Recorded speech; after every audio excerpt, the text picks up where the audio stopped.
제 10장.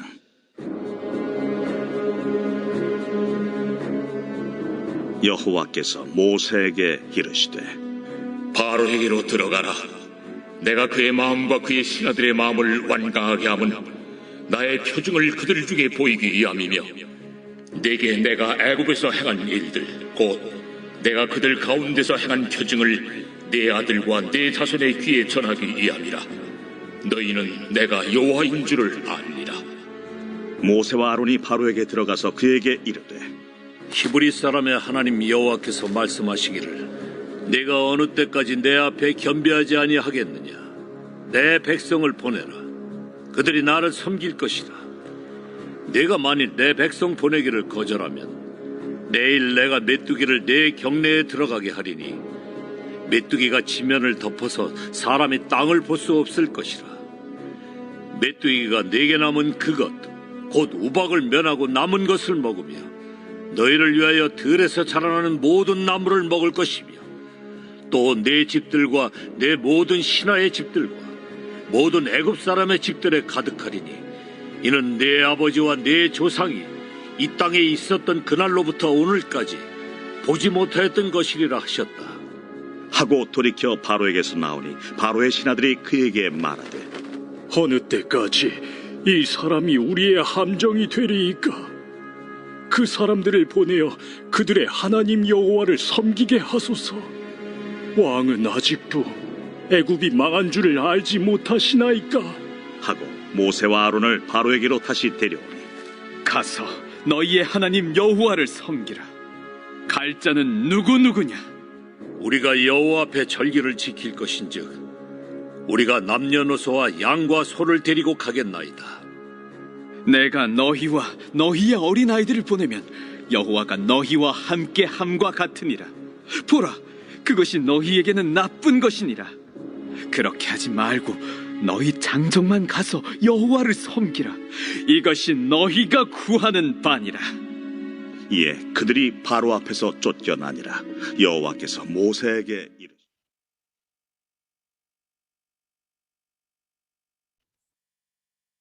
오늘 본문 말씀은 8번째 재앙의 말씀입니다. 모세와 아론은 바로 왕 앞에 나아가서 경고를 합니다. 3절에 보면 모세와 아론이 바로에게 들어가서 그에게 이르되 히브리 사람의 하나님 여호와께 말씀하시기를 네가 어느 때까지 내 앞에 겸비하지 아니하겠느냐. 내 백성을 보내라. 그들이 나를 섬길 것이라 라고 했습니다.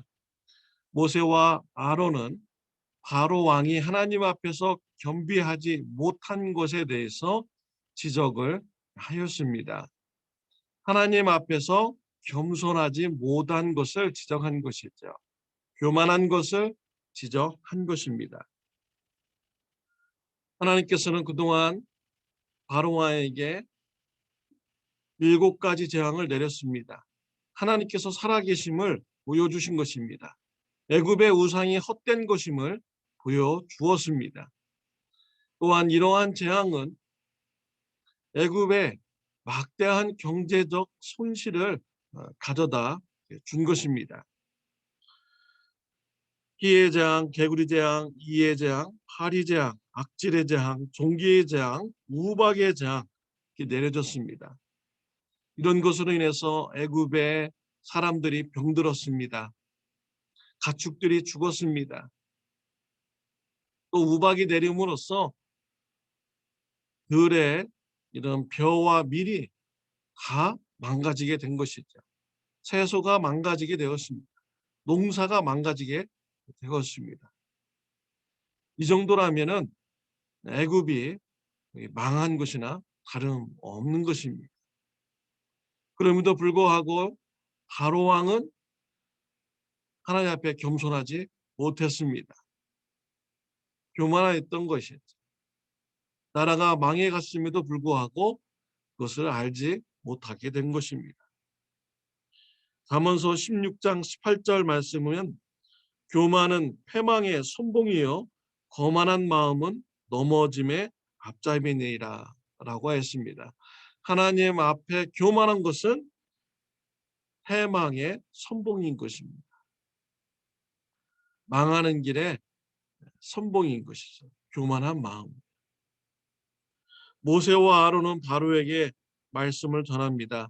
4절과 5절에 보면 네가 만일 내 백성 보내기를 거절하면 내일 내가 메뚜기를 네 경내에 들어가게 하리니 메뚜기가 지면을 덮어서 사람이 땅을 볼 수 없을 것이라. 메뚜기가 네게 남은 그것 곧 우박을 면하고 남은 것을 먹으며 너희를 위하여 들에서 자라나는 모든 나무를 먹을 것이며 라고 했습니다. 하나님께서는 계속 바로 왕이 교만하다면 겸손하지 못하다면 메뚜기 재앙을 내린다라고 했습니다. 메뚜기가 수많이 애굽에게 오게 한다는 것이죠. 그래서 메뚜기로 다 덮여가지고 땅을 보지 못할 정도로 만들겠다는 것입니다. 우박의 재앙을 내려서 피한 그나마 살아있는 채소나 나무 이런 것까지 메뚜기를 통해서 다 먹어버리게 한다라는 것입니다. 그럼에도 불구하고 이 애굽의 바로 왕은 회개하지 않았습니다. 겸손하지 않았습니다. 그러자 신하들이 충고를 합니다. 이스라엘 백성들이 언제까지 우리의 함정이 되겠습니까? 언제까지 우리의 덫이 되겠습니까? 이스라엘 백성들로 하여금 보내서 하나님을 제사하게 하세요. 바로 왕은 지금 우리 애굽이 망한 줄을 모르고 계십니까? 라고 신하들이 충원을 얘기를 하였습니다. 나라가 망했습니다. 그런데도 바로 왕은 알지 못하게 된 것이죠. 옆에서 지켜보던 신하들이 답답해가지고 바로 왕에게 충고를 한 것입니다. 바로 왕은 신하들의 말을 들을 수밖에 없었습니다. 바로 왕은 모세와 아론을 불러서 묻습니다. 하나님께 가서 제사를 드릴 사람이 누구냐라고 물어요. 그러자 남녀노소 가축 모두 다 가서 하나님 앞에 제사 드려야 된다고 모세와 아론은 대답을 합니다. 이때 바로 왕은요 고집을 꺾지 않습니다. 바로 왕은 모세와 아론에게 장정만 나가서 하나님 앞에 제사 드리라라고 합니다. 왜 그렇습니까? 여자와 자녀들을 볼모로 잡겠다라는 것이죠. 계속해서 이스라엘 백성들을 노예로 삼겠다라는 것입니다. 바로 왕이 아직도 자신의 그런 교만한 마음을 꺾지 못한 것입니다. 이러한 교만한 마음 때문에 애굽이 망하게 되고 바로 왕도 죽게 되는 심판을 받게 되는 것입니다. 우리 예수님은 겸손하신 분이십니다. 예수님의 마음은 온유하고 겸손하다고 성경에 말씀하셨습니다. 예수님은 태초부터 하나님과 함께 계신 분입니다. 말씀으로 존재하셨습니다. 하나님께서 말씀으로 세상을 창조하셨습니다. 말씀이신 예수님이 세상을 창조하셨던 것이죠. 하나님과 동등된 분이십니다.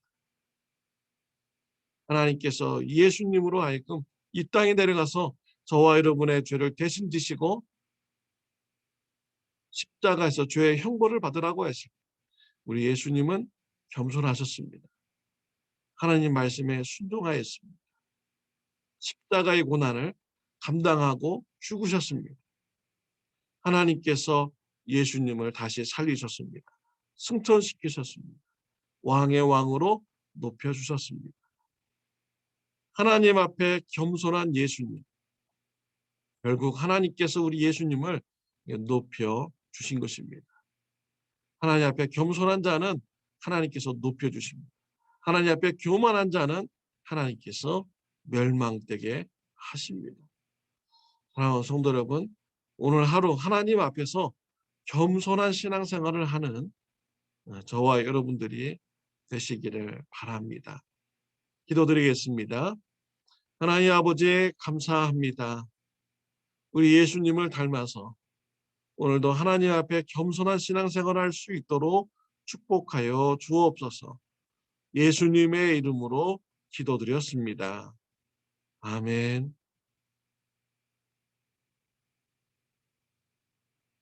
오늘 하루도 좋은 하루 되시기를 바랍니다.